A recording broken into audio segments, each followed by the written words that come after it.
Shalom Alaikum, Shalom Alaikum.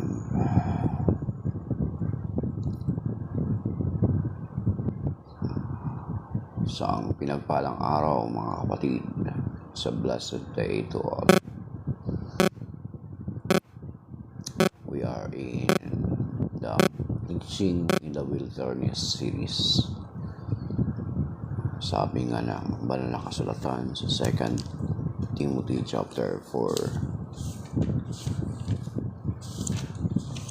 Sabi rito, verse 2 to 3. Proclaim the word, be persistent, whether it is convenient or inconvenient. Convince, reprimand, encourage, through all patience and teachings. For the time will come when people will not tolerate sound doctrine, but following their own desires, and insatiable curiosity will accumulate teachers. Verse 4, and will stop listening to the truth and will be diverted to myths. So that is why this is a Preaching in the Wilderness series, because whether there are may mga makikinig or wala ay patuloy nating ipagpatuloy ang papalaganap or pagbabahagi ng salita ng Diyos. So the gospel of today is taken from Matthew chapter 20 verses 1 to 16. Glory to you, Lord. The kingdom of heaven is like a landowner who went out at dawn to hire laborers for his vineyard. After agreeing with them for the usual daily wage, he sent them into his vineyard. Going out about 9 o'clock, he saw others standing idle in the marketplace, and he said to them, "You too go into my vineyard, and I will give you what is just." So they went up, and he went out again around noon and around 3 o'clock, and did likewise. Going out about 5 o'clock, he found others standing around and said to them, "Why do you stand here idle all day?" They answered, "Because no one has hired us." He said to them, "You too go into my vineyard." When it was evening, the owner of the vineyard said to his foreman, "Summon the laborers and give them their pay, beginning with the last and ending with the first." When those who had started about 5 o'clock came, each received the usual day wage. So when the first came, they thought that they would receive more, but each of them also got the usual wage. And on receiving it, they grumbled against the landowner, saying, "These last ones work only 1 hour, and you have made them equal to us, who bore the day's burden and the heat." He said to one of them in reply, "My friend, I am not cheating you. Did you not agree with me for the usual daily wage? Take what is yours and go. What if I wish to give this last one on the same as you? Or am I not free to do as I wish with my own money? Are you envious because I am generous? Thus the last will be first, and the first will be last." The Gospel of the Lord. Praise to you, Lord Jesus Christ. Ang background ko pala is ang altar ng International Shrine of the Our Lady of Peace and Good Voyage sa Diocese ng Antipolo, mga kapatid, sa hindi nakakalam. Okay. So, ang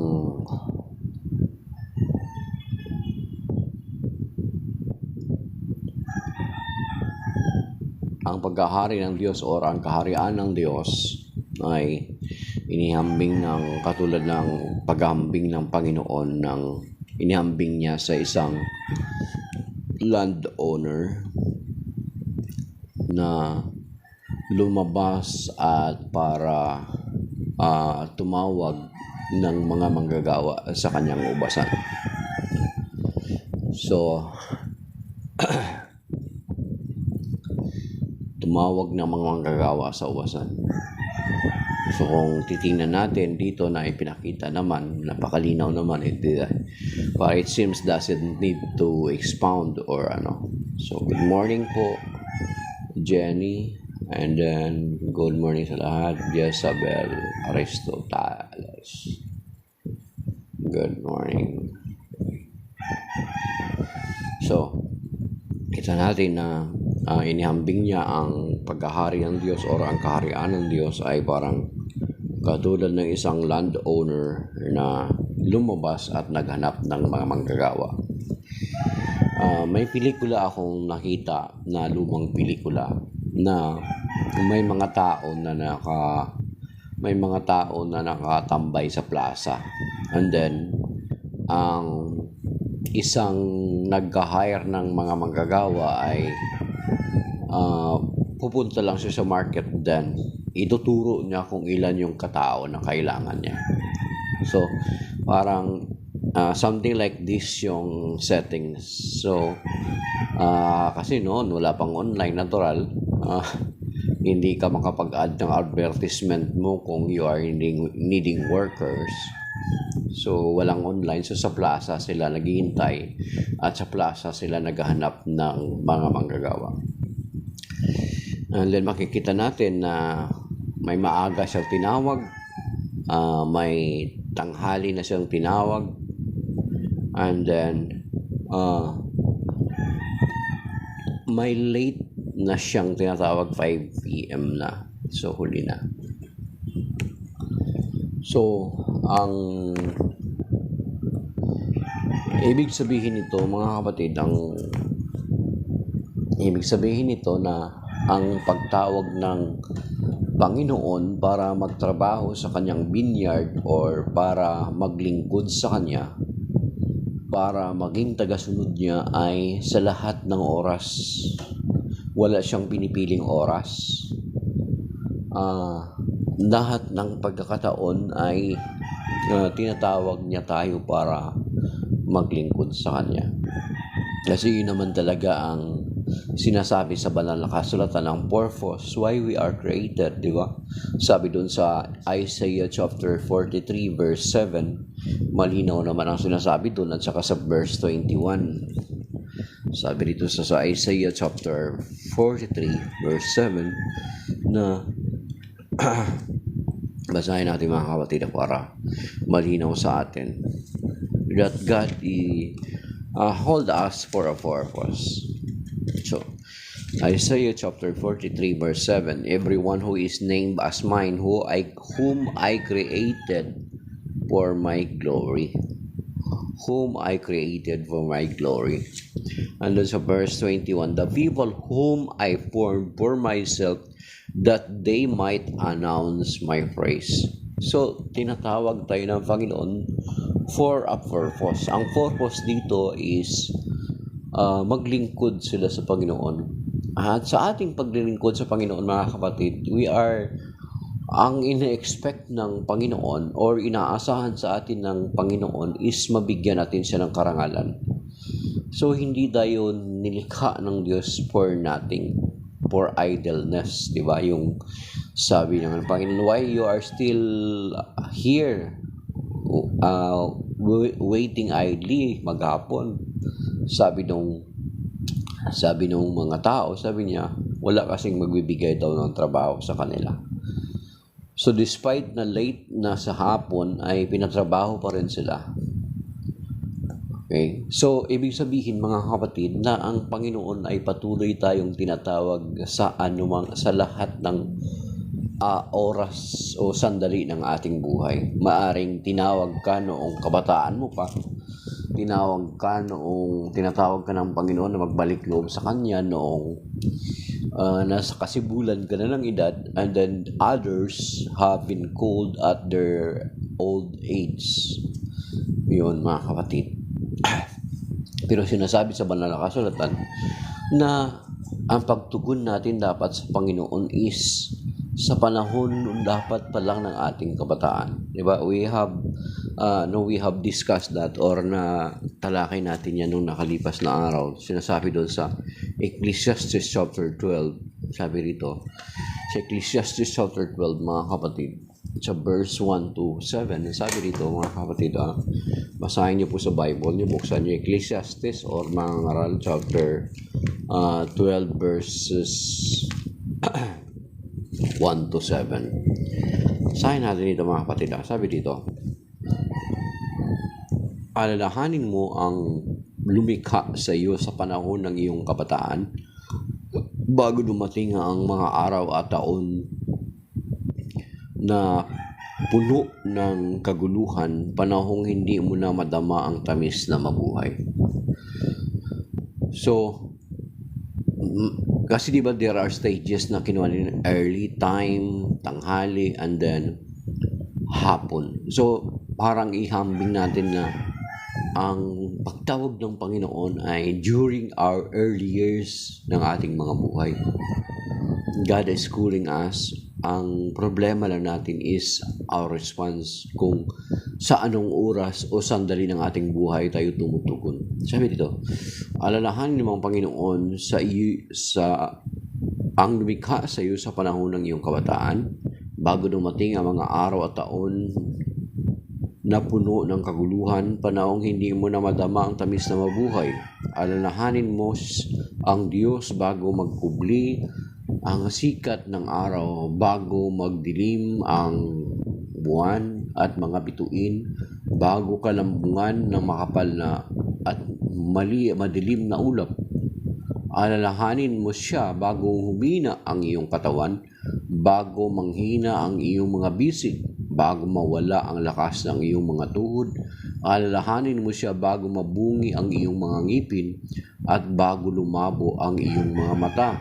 Alalahanin mo nga siya bago ka mawala ng pandinig, na halos di mo marinig ang ingay ng gilingan, ang huni ng mga ibon, ang himig ng awitin. Alalahanin mo siya bago dumating ang panahon na katatakutan mong umakyat sa itaas, bago dumating ang panahon na hindi ka na makalakad at mag-isa, bago mumuti ang iyong buhok at lipasan ng pagnanasang sumiping sa minamahal. Darating ang araw na tayo lilisan sa palagyan nating tahanan at makikitang lisaw sa lansangan ang mga nananangis, sapagkat darating ang araw na malalagot ang tinikalang pilak na magdadala sa iluwang ginto, babagsak ito at madudurog. Darating din ang araw na malalagot ang tali ng timba at ito'y babagsak at masisira. Verse 7, alalahanin mo siya bago manumbalik sa lupa ang iyong katawang lupa, ngunit at ang ating espiritu ay magbalik sa Diyos na may bigay nito. So yan. Ram, good morning and God bless Dan. So, okay. Thank you din kay Himin na deklaro. Okay.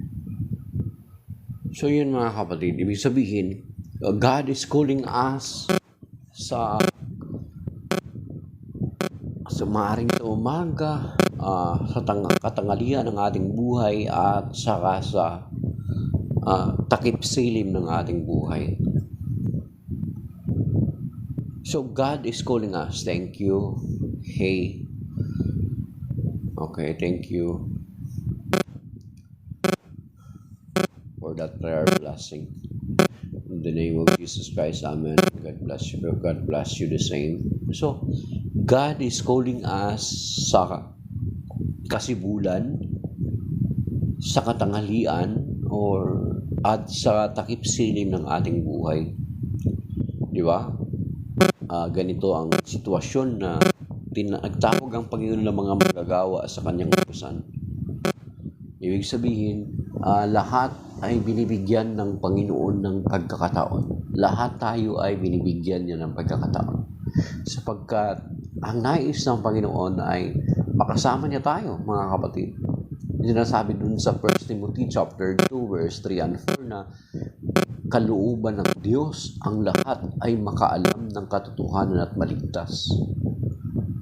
You see, that is why na kahit late na ng hapon ay patuloy pa rin siyang tumatawag ng mga manggagawa sa kanyang utusan. Patuloy pa rin siyang tumatawag ng mga tao na magbalik loob sa kanya. Patuloy pa rin siyang tumatawag na pakinggan siya, sundan siya, paglingkuran siya, mga kapatid. So, yun naman sinasabi ng banal na kasulatan. Sapagkat, sabi ko nga sa inyo, nakalooban ng Diyos lahat ay makaalam ng katotohanan at maligtas sa 1 Timothy chapter 2, verse 3 and 4. Amen? So, yan mga kapatid. Sapagkat hindi niya nais na tayo ay mapahamak. Hindi ayaw niya na we are just sitting idly. Diba yun yung ginawa niya? Why are you sitting idly? Or why you're just standing here idly na wala kayong ginagawa? Halik kayo, pumunta kayo sa aking ubasan. So lahat tayo ay tinatawag ng Panginoon. Kaya nga itong may isang sinasabi sa Panginoon dito sa Isaiah chapter 1 verse 18. Mga kapatid, ito'y pag-aanyaya ng Panginoon.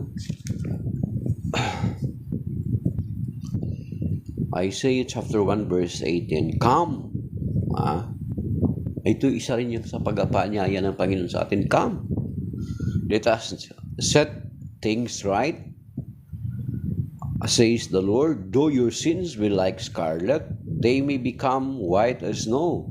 Though they be crimson red, they may become white as wool. You see? Sa Tagalog sabi na.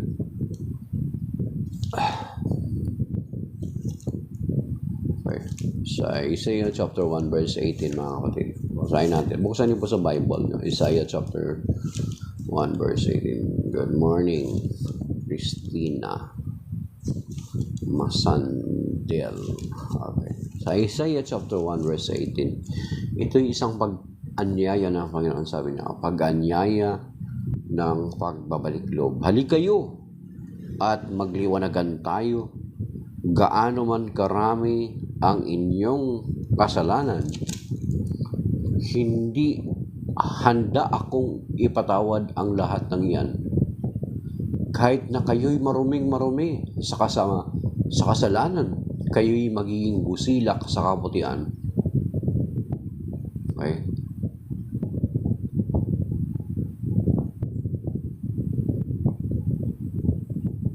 Okay.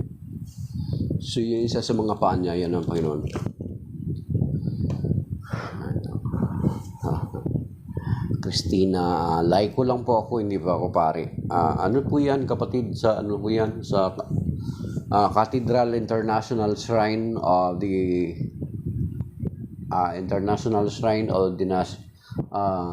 Our Lady of Peace and Good Voyage sa Antipolo, Rizal po. Mga kapatid, sa Diocese sa Antipolo Cathedral.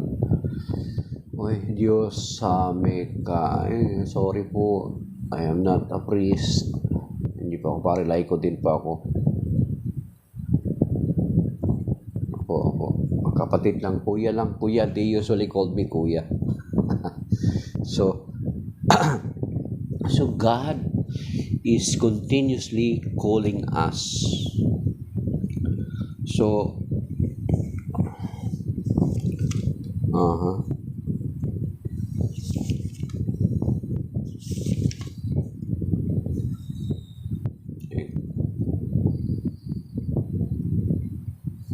ang paanyaya na ito ng Panginoon itong paanyaya sa atin ng Panginoon ay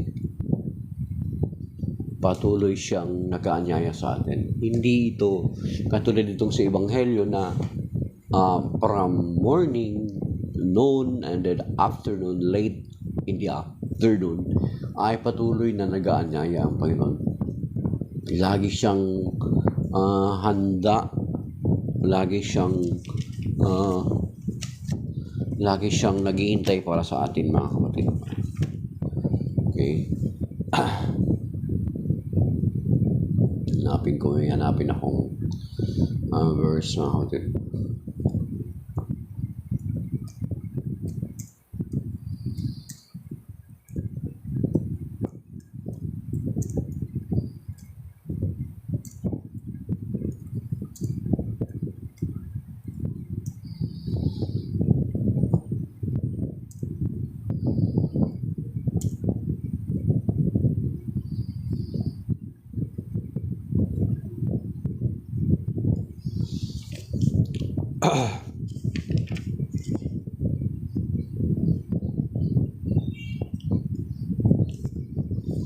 Kaya nga maging doon sa aklat ni Hosea, mga kapatid, actually, familiar din yan sa inyo kasi kinakanta natin ito sa land, mga kapatid. Basahin natin doon sa aklat ni Hosea, mga kapatid.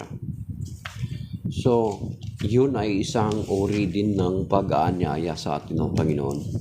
Yung sinabi ko kanina sa inyo na isang pag-aanyaya ng Panginoon is yung pag-aanyaya ng pagsisisi. Diyan. Hindi nga ako pare. So, isang pag-aanyaya ng pagsisisi yung Isaiah chapter 1 verse 18. Sabi niya, halik kayo at magliwanagan tayo. So, isa yun yung pag-aanyaya ng Panginoon.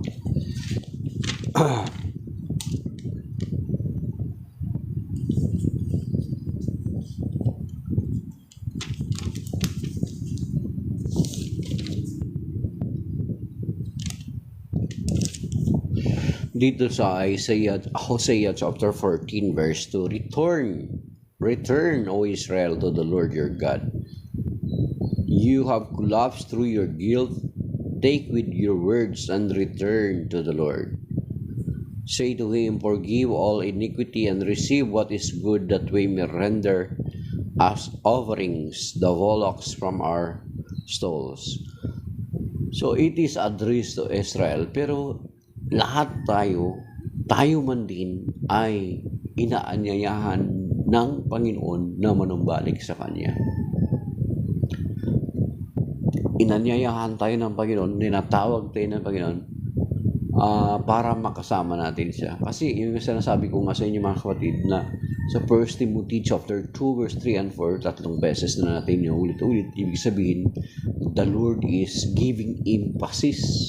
Binibigyan niya ng emphasis at binibigyan natin ng emphasis na ito yung kalooban ng Diyos na ang lahat ng tayo makalam ng katotohanan at maligtas.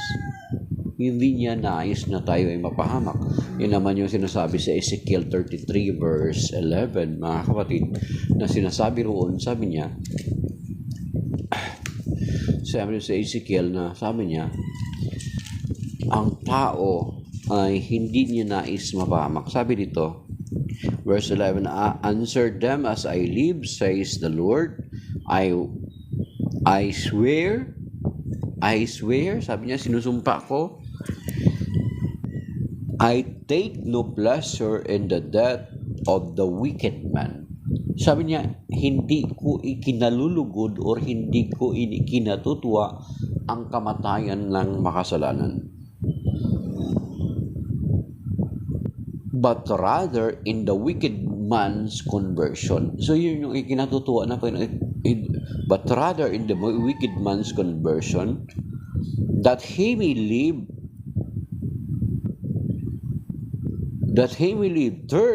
turn from your evil ways. Why you should die, O house of Israel? So, turn, magbalik kayo, sapagkat hindi niya nais na tayo ay mapahamak sa ating pagkakasala. That is why, yung sinasabing usong-uso na term sa atin, masamang damo, matagal mamatay. It is not because matibay yung buhay mo, matibay yung katawan mo. Hindi dahilan sa, despite you are full of vices, despite na namumuhay ka sa kasalanan, hindi yung dahilan para Pag malaki mo no, kaya masamang damo, matagal mamatay. Kaya mas mainam na masamang damo ka para matagal mamatay. Kasi ang kahulugan noon, dito binase yun.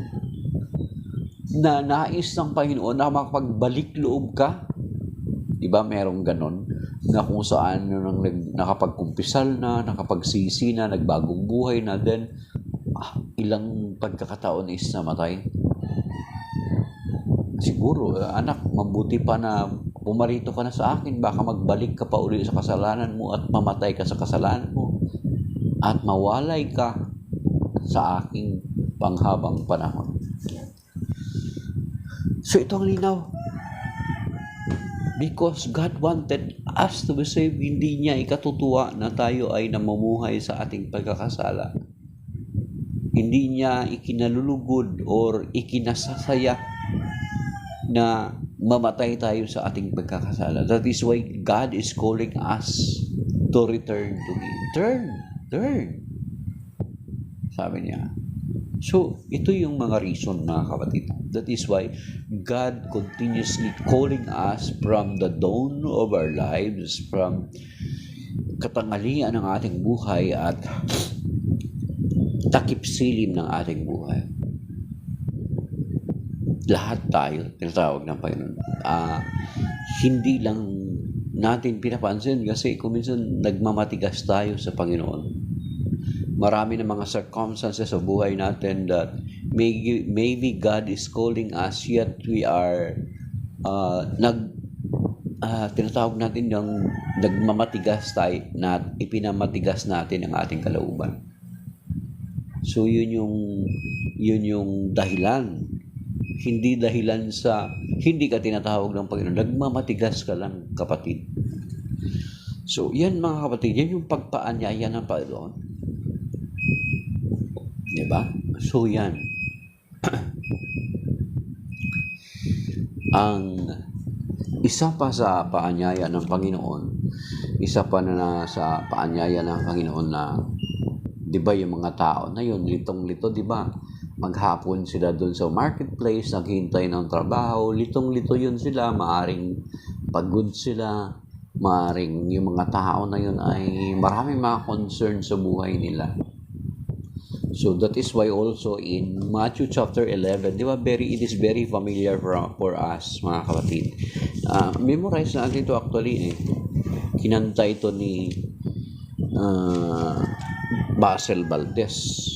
So, para familiar sa inyo, no? Dapat memorize natin ito. Ito pa isa sa panyaya ng Panginoon. Na siguro, kung ikaw ang nasa sitwasyon na ito ay hindi ka tatanggi. Ano ba? Ito sabi sa Matthew chapter 11, verse 28, kung ikaw ay nanyayahan ng Panginoon. Sabi dito,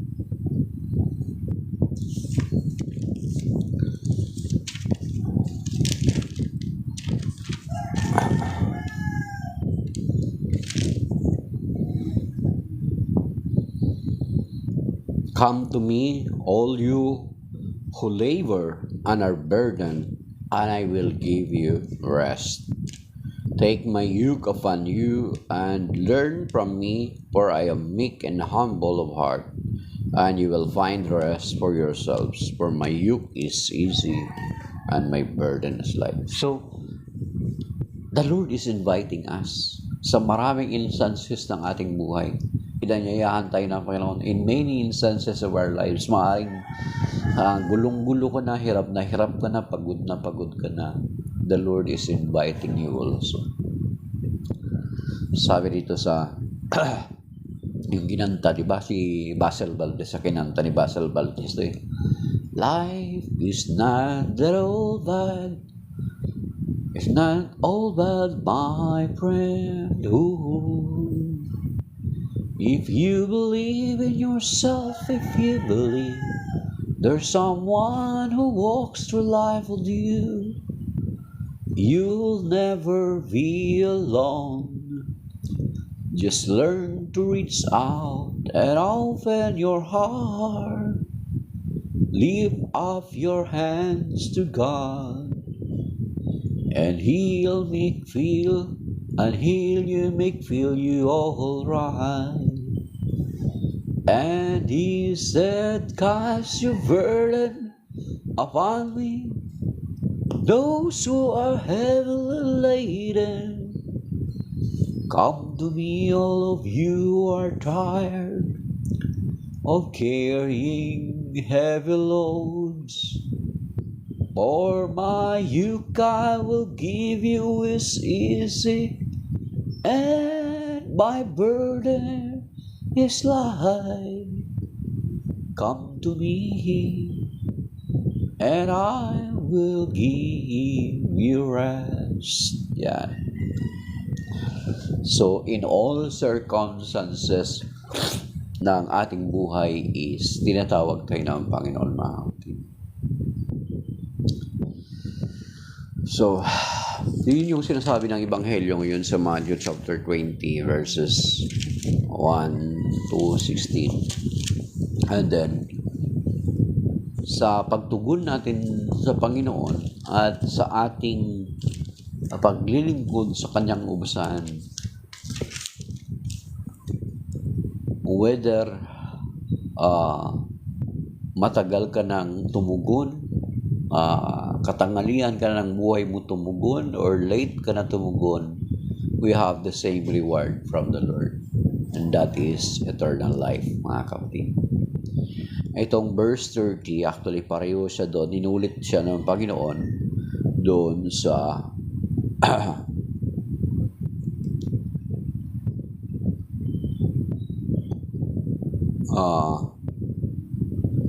sa Matthew 19 verse 30, but many who are first will be last, and the last will be first. Inulit dito ng Panginoon sa Matthew 20 verse 16, that the last will be first, and the first will be last. Yan. Ang isa dito sa ibig sabihin kasi nito na ang unang tinawag talaga, mga kapatid, ang unang tinawag talaga ay ang bayang Israel. Pero makikita natin na itong bayang Israel, kung saan sila yung unang tinawag, they are supposed, kung babasahin natin ito sa Aklat ni Isaias, they are supposed to bring the light of the gospel, bring the light of the Lord throughout the world, but they failed. So sila yung tinutukoy na that the last will be first and the first will be last. Sila yung huli. Kung babalikan natin yung Matthew chapter 8 verse 11, sabi dito sa Matthew chapter 8 verse 11, mga kapatid, sabi dito, take note, mabigat ito para sa mga Hudyo, pero ito sabi dito,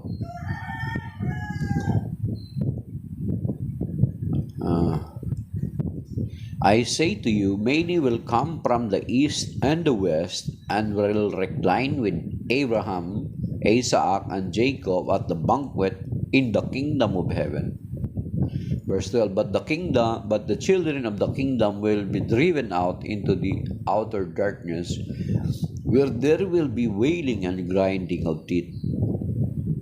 So yan, sa Matthew 11 and 12. Na ang marami, so itong sabi ng Panginoon ay pinapakita sa mga Hudyo na they are the first called by the Lord for His vineyard. Pero hindi nga sila tumugon. Hindi nila tinanggap ang Panginoong Jesucristo. That is why yung sabi dito ng Panginoon, I say to you, many will come from the east and the west, and will recline with Abraham, Isaac, and Jacob at the banquet in the kingdom of heaven. So yan, kasama tayo doon, mga kapatid. At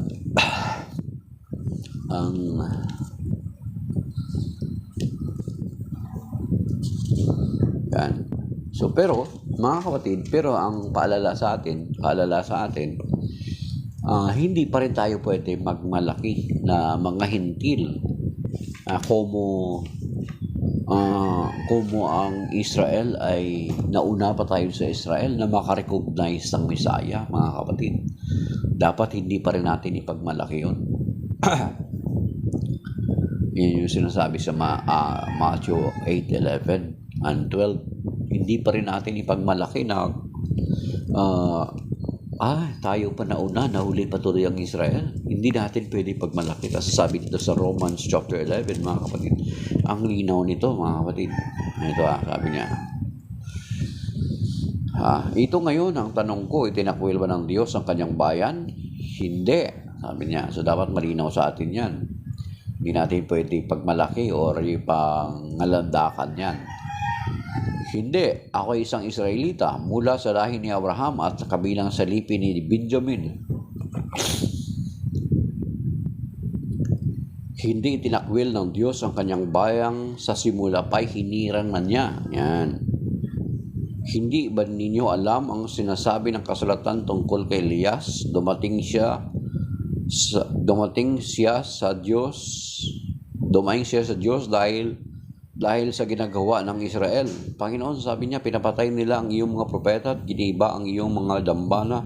Ako lamang natira at ibig pang patayin din. Ngunit ang sagot na sa kanya ng Diyos, nagtira ako ng 7,000 lalaking hindi sumamba sa Diyos ang si Baal. Gayon din sa kasalukuyan, mayroon pang nalalabi mga hinirang ng Diyos dahil sa kanyang kagandahang loob. Hinirang nga sila dahil sa kanyang kagandahang loob, hindi dahil sa kanilang mga gawa. Sapagkat kung dahil sa mga gawa, hindi inito may tuturing ng kagandahang loob. Ano ngayon, hindi nakamtan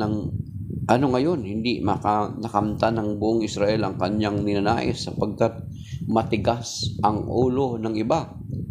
Ang mga hinirang lamang ang nagkamit nito. Ganito ang sabi ng kasulatan, binigyan ng Diyos sa mga taong ito ng manhid na diwa, mga matang di makakita at mga taingang di makarinig hanggang sa panahong ito.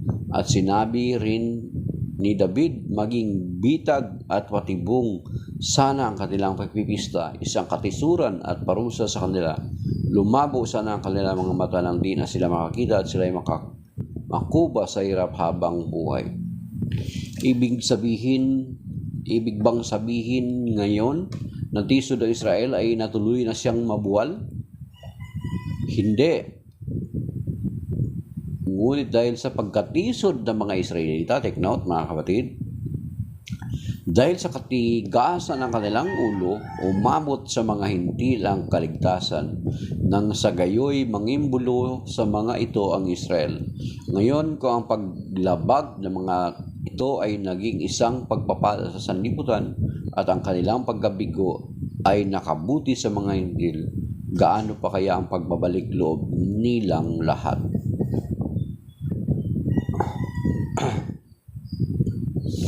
So yan mga kapatid. So hindi natin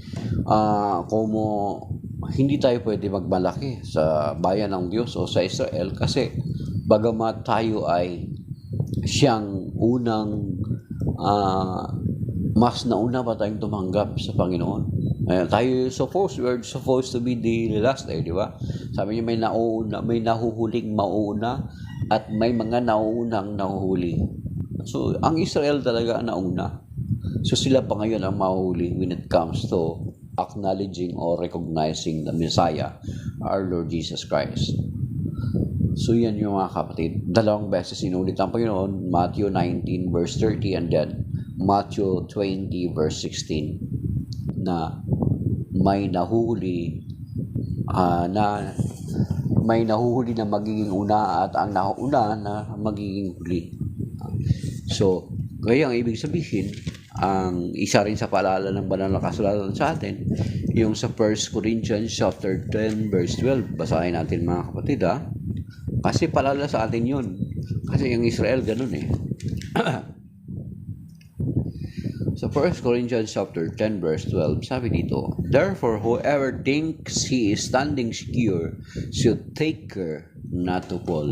Sabi niya, huwag mong akalaing ikay nakatayo ngayon at baka ikaw ay mabuwal. So, ibig sabihin, hindi natin dapat ipagmalaki na tayo ay tinawag ng Panginoon na mabuti pa tayo, ihambing natin yung ating, mabuti pa pala tayo ng mga hintil, nauna pa tayo sa mga Hudyo. Hanggang ngayon, di ba? Parang naghihintay pa sila ng Mesiyas. Hindi nila na-recognize ang pagdating ng Mesiyas. So yun yung ingatan natin mga kapatid. So, siguro ang bottom line ng Ebanghelyo is tinatawag tayo na God is calling us in all instances, in all circumstances of our lives, sa panahon ng kabataan natin, sa panahon ng ating kasibulan ng lakas at maging sa panahon ng takip silim ng ating buhay. And God is waiting our responses. God is waiting our responses. Ino-honor ng Panginoon yung ating free will. Hindi niya tayo pinangaso pa mga pinanghihimasukan sa ating kalayaan. Hinihintay niya yung ating pagtugon, mga kapatid. So, tinatawag ka niya, anuman ang estado mo sa kasalukuyan. Tinatawag ka niya na magbalik loob sa kanya, tinatawag ka niya na maglingkod sa kanya, tinatawag ka niya na bigyan mo siya ng dangal at maparangalan mo ang kanyang pangalan. Tinatawag ka niya na magbagong buhay. Tinatawag ka niya na maging malaya sa pagkakasala. Tinatawag ka niya na maging malaya sa mga malimong paniniwala, sa mga bagay-bagay na nakakahadlang sa iyo sa pagsunod mo sa Kanya. Lahat tayo ay tinatawag. And ang isa sa pinaka-suggestion ng banal na kasulatan, sabi ng Ecclesiastes chapter 12 verse 1, sabi niya, remember Him sa panahon ng iyong kabataan. As much as you can, as much as possible, remember Him or answer the call of the Lord at your very young age. Huwag mo nang hintayin na kung saan na matanda ka na, saka ka tumugon sa kanyang panawagan. Tugunan natin ngayon at huwag bukas, because maybe tomorrow will be too late. Now is the time. Now is the day of salvation, mga kapatid. So, maraming salamat, mga kapatid, sa lahat ng nanood, sa lahat ng mga nagbigay ng gifts, sa lahat ng mga nag-follow, at sa lahat ng dalawang nag-share, at sa lahat ng mga nag-comments. So may God bless us and keep us safe and sound today. And ganoon din ang ating mga mahal sa buhay at ating mga ari-arian. Iligtas nawa lahat tayo ng Panginoon sa tukso, sa anumang sakuna, mga disgrasya, anumang mabibigat na karamdaman, anumang mabibigat na mga pagsubok sa ating buhay. Tulungan niya nawa tayo financially, materially, physically, and spiritually. At ang ating namang mga panalangin ay kanyang ipagkaloob sa pamagitan ng ating Panginoon sa Kristo. Amen. So, shalom and may God bless us all. In the name of the Father, the Son, and the Holy Spirit. Amen.